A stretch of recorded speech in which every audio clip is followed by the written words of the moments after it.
আচ্ছা, আপনারা কিভাবে নগদ থেকে বিকাশ, বিকাশ থেকে রকেট এভাবে কিভাবে ব্যাংক ট্রান্সফার করবেন? সো ভিডিওটা আপনারা দেখলে বুঝতে পারবেন, মানে রকেট থেকে বিকাশ, বিকাশ থেকে নগদ। আমাদের অন্যান্য সময় প্রবলেম হয় কি আমরা নগদ থেকে বিকাশে নিতে চাই কিন্তু নিতে পারি না। সো এখন একটা ওদের সিস্টেম আসছে, আজকে আপডেট আসছে, এটার মাধ্যমে আপনারা নিতে পারবেন।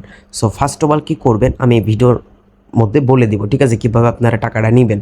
সো ভিডিওটা সম্পূর্ণ দেখেন, আর আপনারা আমার চ্যানেলে নতুন হইলে আমাদের চ্যানেলটা সাবস্ক্রাইব করে দিবেন আর একটা লাইক করে দিবেন, ঠিক আছে। সো ভিডিও শুরু আগে আমি একটা কথা বলে দিই আপনাদেরকে। আপনারা যারা এসব আপডেট পেতে চান আর সম্পূর্ণ ফ্রিতে ইনকাম করতে চান, আমাদের দেখবেন যে ইউটিউবে ডিসক্রিপশন বক্সে টেলিগ্রাম চ্যানেলের লিঙ্ক আছে, টেলিগ্রাম চ্যানেলে সবাই জয়েন হয়ে নেবেন, ঠিক আছে। সো আমরা ভিডিওটা শুরু করি। আচ্ছা, আমি আপনাদেরকে নগদ দিয়ে দেখাবো, ঠিক আছে, আর বাদবাকি বিকাশ, নগদ, রকেট এগুলো আপনারা ভিতরে গেলে পাবেন। আর ফার্স্ট অফ অল কী করবেন, প্লে স্টোরে যে নগদ অ্যাপটা আপনারা আপডেট দিয়ে নেবেন, আর যে প্রত্যেকটা অ্যাপসে আপডেট দিয়ে নেবেন, ঠিক আছে। সো আমরা নগদ অ্যাপে ঢুকে আপনাদেরকে দেখিয়ে দিচ্ছি, আমরা নগদ অ্যাপে ঢুকবো।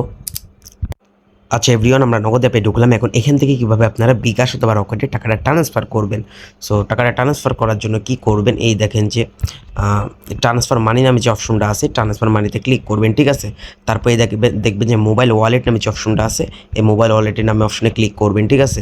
সো তারপর কি করবেন, এখানে আপনার সব নাম্বার চলে আসবে, মানে যেমন সেন্ড মানি ক্যাশ আউট করেন সেম আমরা একটা নাম্বার দিয়ে দিলাম। নাম্বার দেওয়ার পরে দেখবেন যে এই যে এমনটা পেজ আসবে, তারপরে ক্লিক করবেন।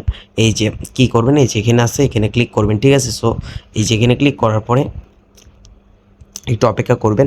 এই দেখেন এখানে সব চলে আসলো, আপনি বিকাশে নিতে পারবেন টাকা, উপায়ে নিতে পারবেন টাকা, সো রকেটে নিতে পারবেন, ঠিক আছে। সো বিভিন্ন ধরনের যে ব্যাংক আছে, মানে মোবাইল অ্যাপ আছে, ওখানে নিতে পারবেন, ঠিক আছে। মোবাইল ব্যাংক অ্যাপ আছে, সো রকেট আছে, বিকাশ আছে, আপনি ইচ্ছা করলে বিকাশে নিতে পারবেন টাকা, ঠিক আছে। এখানে অ্যামাউন্ট দিবেন, সো এখানে যেমন 500 দিলে 500 দিব, 50 টাকা দিলে 50 টাকা দিব। সো এভাবে আপনারা নিতে পারবেন, ঠিক আছে। সো বুঝাতে পারছি, অন্যান্য অ্যাপই সেম। সো অন্যান্য অ্যাপে আসতে নাও পারে, ওটা কয়দিন পরে চলে আসবে। সো বুঝাই দিলাম। আর ভিডিওটা ভালো লাগলে ভিডিওতে লাইক করে দিবেন, আমাদের চ্যানেলটা সাবস্ক্রাইব করে দিবেন। ধন্যবাদ।